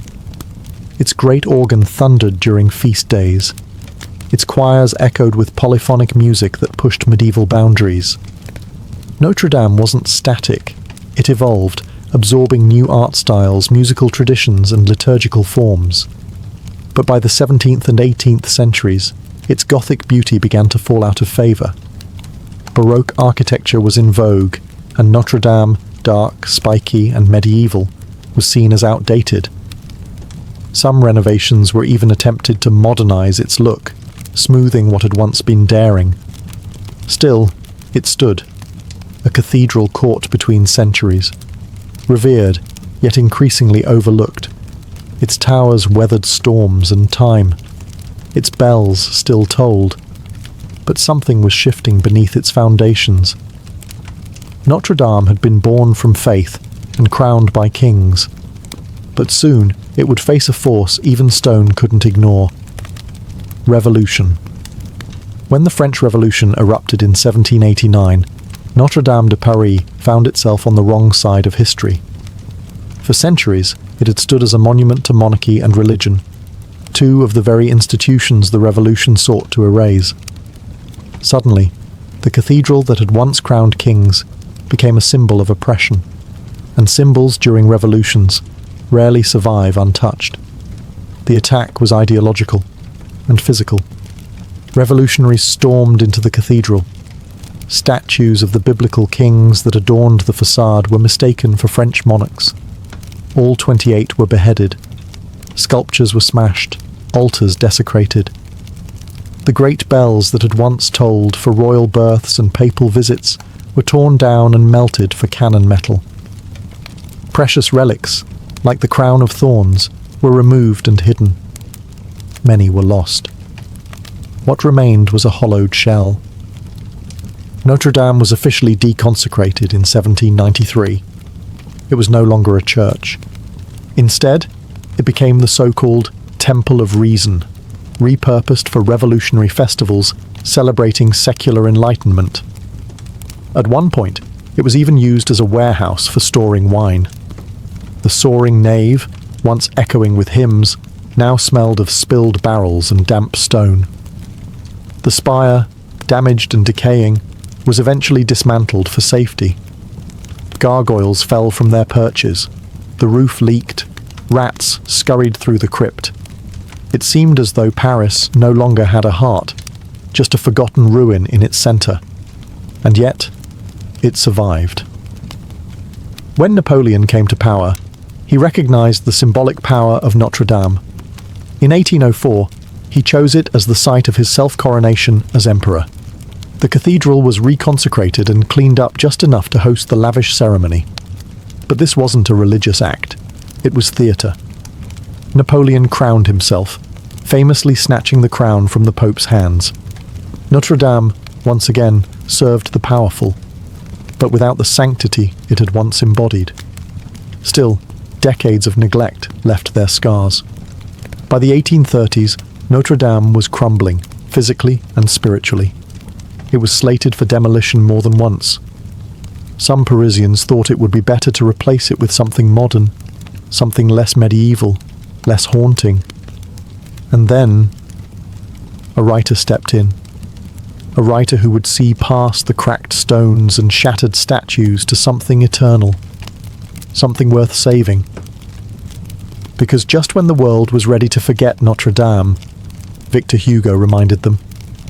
In 1831, a book hit the shelves that would save a cathedral. Victor Hugo's Notre-Dame de Paris, later known in English as The Hunchback of Notre Dame, wasn't just a Gothic novel. It was a passionate plea for preservation. Through the eyes of Quasimodo, the deformed bell ringer, Hugo turned Notre Dame into more than just a backdrop.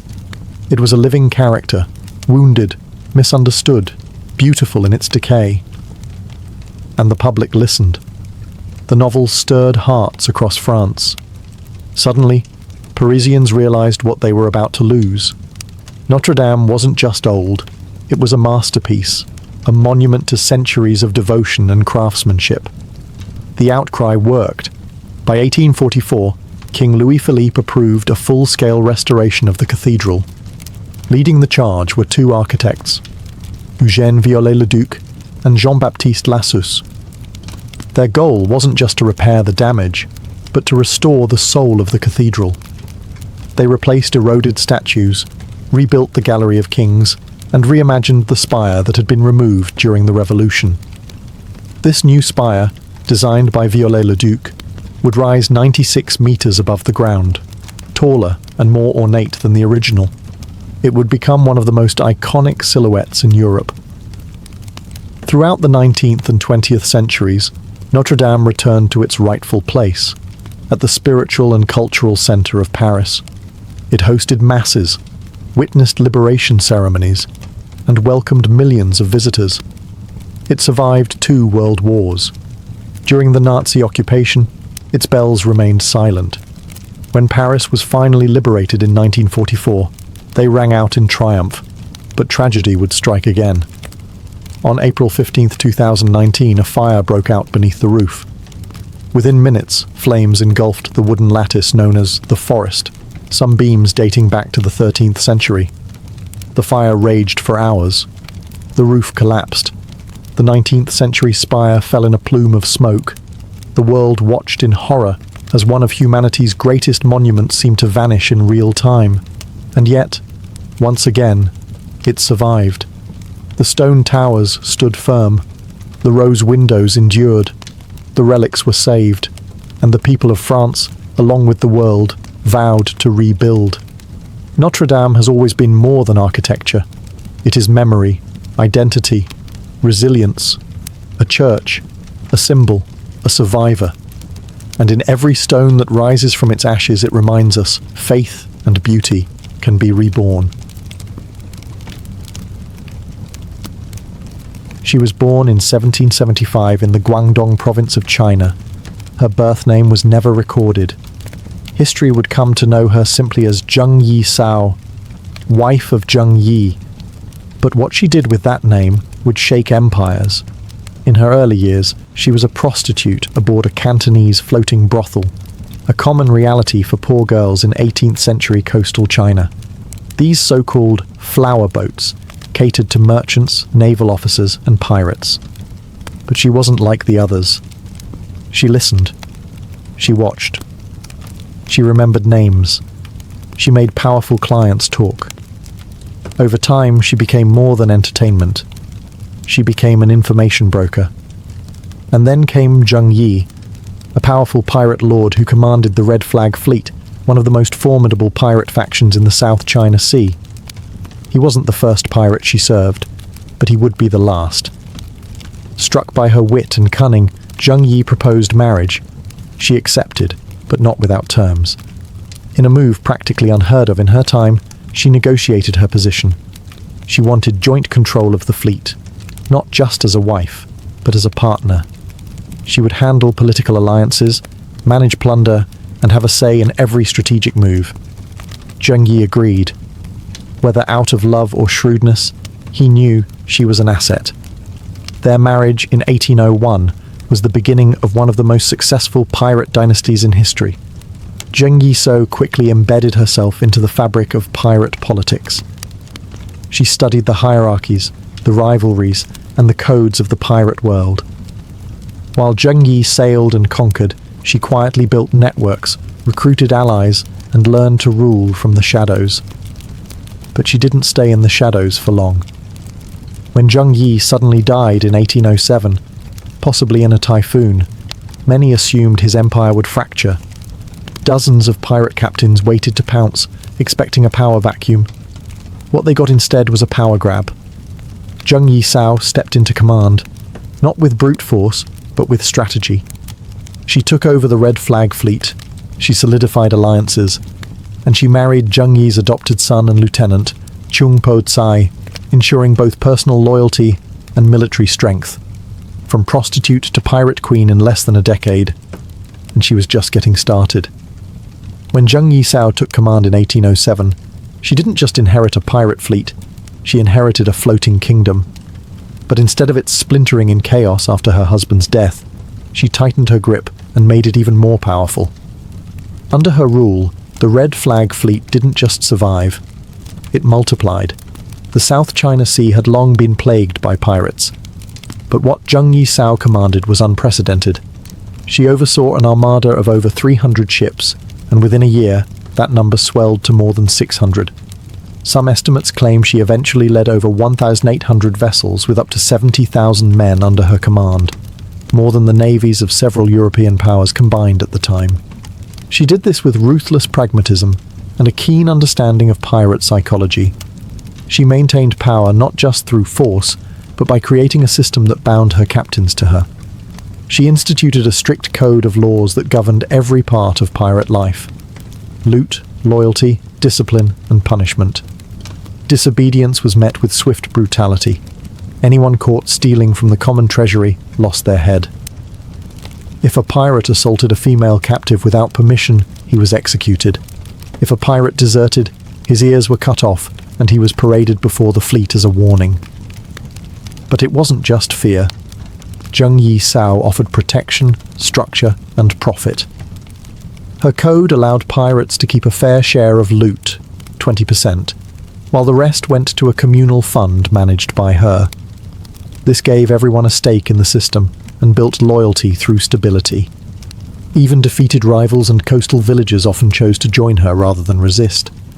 She divided the massive fleet into 6 squadrons, each with its own colour: red, black, white, blue, yellow, and green, but all ultimately reported to her. Her closest ally and second-in-command, Chung Po-tsai, led the Red Squadron, her elite force. Under Zheng Yi Sao, piracy became a government of its own, with taxation, defense, and hierarchy. She ruled sea lanes from Vietnam to Hong Kong, controlling trade, raiding imperial outposts, and even collecting tribute from coastal towns. The Qing dynasty had a navy. Zheng Yi Sao had an empire, and it was only growing. Zheng Yi Sao didn't just rule with charisma, she ruled with rules. Iron ones. While the image of pirates often conjures up chaos and drunken revelry, her fleet operated more like a disciplined corporation than a gang of outlaws. And at the center of this structure was her pirate code, a detailed system of laws that turned mayhem into method. This code wasn't some romantic parchment passed around by candlelight. It was brutal, binding, and enforced without hesitation. Every captain and crew member knew the stakes. Violation meant humiliation at best, execution at worst. One of the most infamous rules governed the division of spoils. After a raid, all loot had to be presented to the fleet's central storehouse. The pirate responsible received a 20% cut, while the rest went into the collective pool. That pool, controlled by Zheng Yi Sao and her officers, was used for fleet maintenance, widow pensions, bribes, and emergency funds. Stealing from the collective wasn't just frowned upon, it was punishable by death. Then came discipline. Disobedience in battle was a serious offense. Cowards who abandoned their squadron or disobeyed orders could be flogged, executed, or thrown into the sea. Desertion, immediate decapitation. The code even addressed relationships. If a pirate kidnapped a woman, he was required to treat her with respect. Sexual assault was grounds for execution by beheading. She wasn't interested in chaos. She was interested in control, and the code gave her that. It created a reliable system where pirates knew the rules, the consequences, and their share. It bound loyalty not just to Zheng Yi Sao as a leader, but to the system she embodied. Incredibly, she allowed prisoners and coastal civilians to join her forces. In exchange, they had to swear loyalty to her code. Many did. Some joined out of fear, others out of admiration. Some simply understood that under Zheng Yi Sao, piracy was safer, more profitable, and strangely, more fair than life under the corrupt Qing authorities. Her laws extended beyond the decks of ships. Coastal villages under her protection paid tribute in exchange for safety and autonomy. Those who resisted were burned to the ground. Those who complied became part of her growing empire. She wasn't just a pirate, she was a sovereign. And her code was law. By 1808, Zheng Yi Sao's pirate empire was no longer just a maritime nuisance. It was a national threat. Her fleet dominated the South China Sea, disrupted trade routes, and raided coastal towns with impunity. The Qing dynasty, embarrassed and overwhelmed, was forced to act, but they weren't ready for what they were up against. The Imperial Navy launched a campaign to crush the pirates, sending multiple warships to hunt down Zheng Yi Sao's fleet. What followed was not a series of quick victories, but a humiliating display of imperial incompetence. Time and again, the Navy was outmaneuvered, outgunned, and outclassed by Zheng Yi Sao's forces. She knew the waters better than anyone. She used weather patterns, island cover, and shallow tides to trap heavier Qing ships. Her sailors could fight in coordinated units, switch vessels mid-battle, and lure enemies into ambushes with terrifying precision. On more than one occasion, entire Qing squadrons were captured, their ships absorbed into the Red Flag fleet. And morale? the difference was staggering. While imperial officers were often corrupt, underpaid or cowardly, Zheng Yi Sao's men were well organized and fiercely loyal, bound by her code and rewarded for victory. As the battles dragged on, the Qing dynasty's desperation became obvious. They appealed to European powers, namely the Portuguese and the British, to assist in naval engagements. These foreign navies had more advanced ships and firepower, but they lacked the local knowledge and unity of purpose that Zheng Yi Sao's armada possessed. Still, the pressure mounted. By 1809, a coalition of Qing, Portuguese and Cantonese forces surrounded parts of her fleet. Yet even then, she fought them off, retreating strategically and launching counterattacks that stunned her enemies. She wasn't just surviving, she was humiliating the empire. But the war was costly. Sustained conflict drained resources and exhausted men. Even pirate empires can't endure war forever. And while she remained unbeaten at sea, Zheng Yi Sao understood something crucial. Sometimes, power isn't about winning every fight. Sometimes, it's about knowing when to walk away, with everything intact. She had no intention of dying at sea or being dragged in chains to a Qing court. She had a different plan, one that would leave even her enemies stunned. By 1810, Zheng Yi Sao had done the impossible. She had held off the might of the Qing dynasty, humiliated foreign navies, and ruled the waves with unmatched dominance. But she was also a realist. She knew that wars, especially ones with endless fronts and growing enemies, couldn't be fought forever.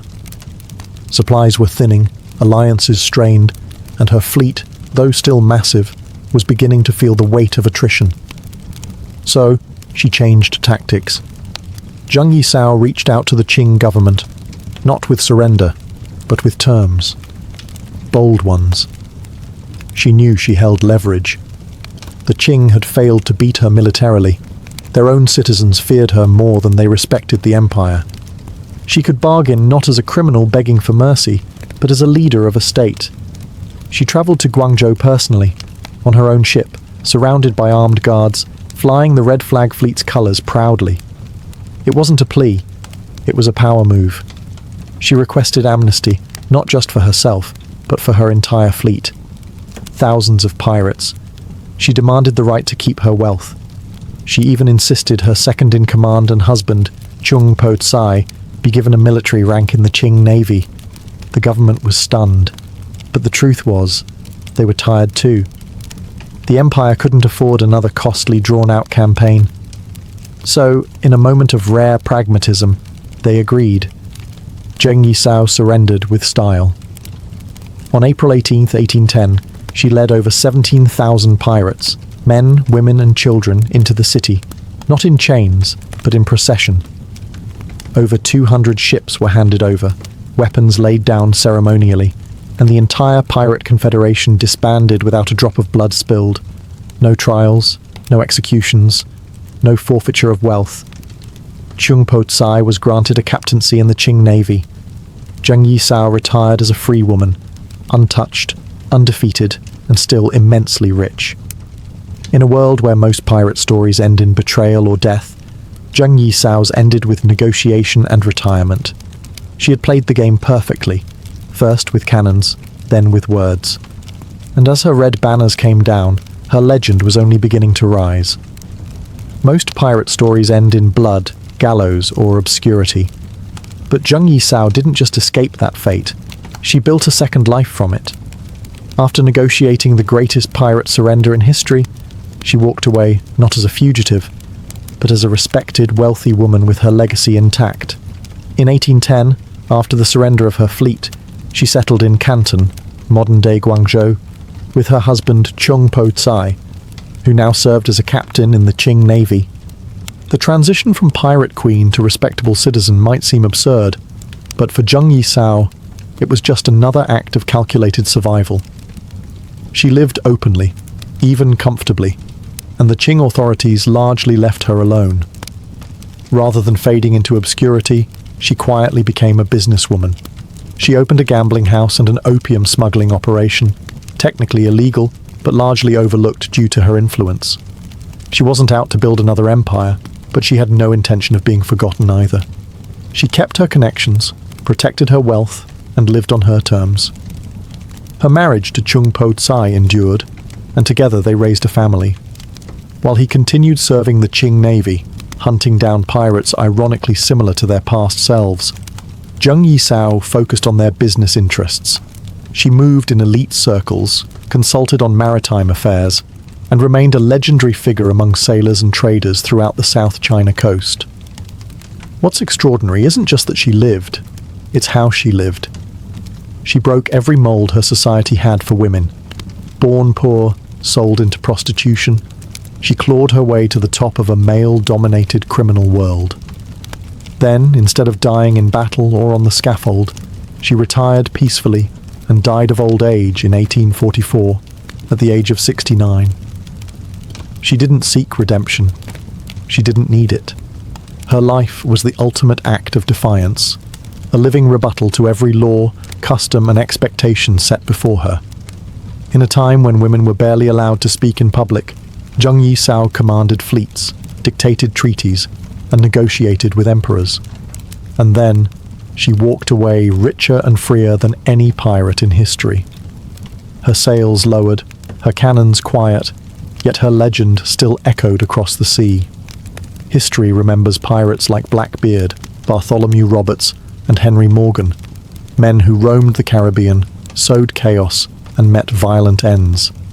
But in the shadow of their infamy stands Zheng Yi Sao, not only as their equal, but as someone who surpassed them by almost every measure. She didn't captain a handful of ships. She commanded entire fleets. She didn't plunder a few coastal towns. She controlled entire regions of the sea. And she didn't die on the gallows or in a gunfight. She negotiated her way out of piracy and into peace. Among the pantheon of pirate legends, she remains the most successful and least understood.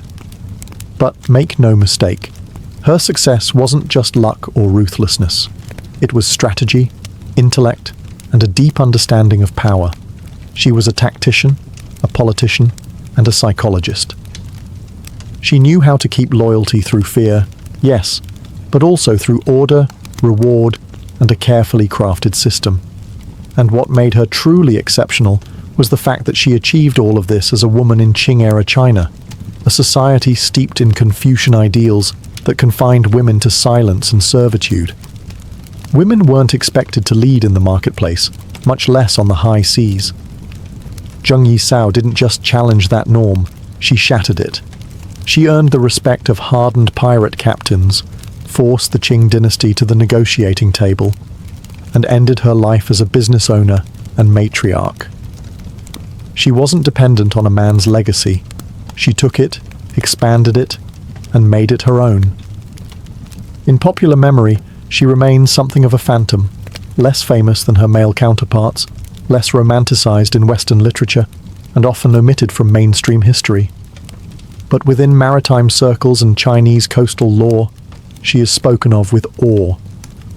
The Red Flag fleet may have vanished, its sails lowered for good, but the memory of Zheng Yi Sao lingers like a ghost ship, silent, untouchable, and larger than life. Not just a pirate, not just a woman, but a legend that made empires kneel. And in a world ruled by men, she didn't ask for a place at the table. She took the entire ocean. Despite commanding the largest pirate fleet the world has ever seen, Zheng Yi Sao remains strangely absent from most mainstream history books. Her legacy, though immense, has been obscured, overshadowed by Western pirate myths, and buried beneath layers of colonial bias, gender prejudice, and political discomfort. Why? Because her story doesn't fit the traditional mold. She wasn't a tragic anti-hero like Blackbeard. She didn't die in battle. She wasn't European. And most threatening of all, she was a woman who outplayed an empire. That kind of power disrupts the neat, male-dominated narrative historians have long preferred. In Chinese official records, she's treated more like a problem solved than a figure worth studying. The Qing dynasty didn't want to celebrate her. They wanted to forget her. After all, She exposed their naval weakness, defied imperial authority, and walked away without punishment. Even in success, she was an embarrassment to the throne. Western historians fared no better. For centuries, piracy has been romanticized through a European lens: peg legs, rum, parrots, and plunder. Zheng Yi Sao didn't fit that image. She wasn't swashbuckling. She was strategic. She didn't duel for glory. She negotiated for power. She wasn't killed by the state. She negotiated with it and won. And for many chroniclers, that wasn't exciting. It was inconvenient. But in recent decades, her legend has re-emerged. Scholars, feminist historians, and pirate enthusiasts have begun to resurrect her memory, reclaiming her place in the global story of maritime power. Documentaries, historical novels, and even video games have started to acknowledge the pirate queen of the South China Sea. And still, so much of her life remains shrouded in mystery. Her real name is lost. Much of her voice survives only through the lens of her enemies: Qing officials, foreign sailors, and later, European observers. But what little we know is enough to build the silhouette of a titan. She wasn't just a woman who broke the mold. She was a woman who never cared it existed. Zheng Yi Sao didn't need the world's permission to become powerful. She took power, wielded it with precision, and vanished into history with more wealth, authority, and dignity than any pirate, male or female, before or after. She didn't fade. She was erased. But legends, as always, find their way back. Zheng Yi Sao didn't wear a crown. She didn't need to. Her authority didn't come from a throne or royal blood. It came from command, from respect, from fear, from thousands of voices shouting her orders across the waves. In every real sense of the word, she was a queen, a monarch of a kingdom without borders, flags, or fixed territory. Her domain was the South China Sea, and her reach stretched from the Gulf of Tonkin to the shores of Guangdong. She built something no one had before or since. Her pirate confederation was not just criminal. It was political, organized, functioning. She controlled trade routes, established codes of law, negotiated treaties, and enforced order across a region that even the Qing Empire struggled to govern. Her ships weren't scattered raiders, they were fleets. Her captains weren't freelancers, they were officers. Her people weren't rogues, they were citizens of a floating nation. And yet, what makes her legacy truly unmatched is not just her rise, but her exit. Most pirate stories end in fire and rope. Zheng Yi Sao's ended in negotiation, retirement, and wealth. She didn't go down with her ship. She stepped off it, unscathed, unbowed, and still holding the purse strings. By the time she died in 1844, she had done what no pirate, no emperor, no general had done before. She walked away from absolute power by choice and kept her legend intact. Today, few monuments bear her name. No palace, no statue in the square, but her presence haunts the South China Sea like a storm cloud that never left. In the whispers of sailors, in the ink of rebel women, in the hearts of those who understand that leadership is not about birthright, but about will. Zheng Yi Sao was proof that greatness doesn't ask permission, that even in a world built to silence women, one voice, sharp, strategic, and unyielding, can command an empire. She ruled without apology, she fought without hesitation, and she retired without defeat. Not a myth, not a legend, but a woman who conquered the sea, and walked away before it could take her. Her sails are gone, but her shadow still stretches across the waves.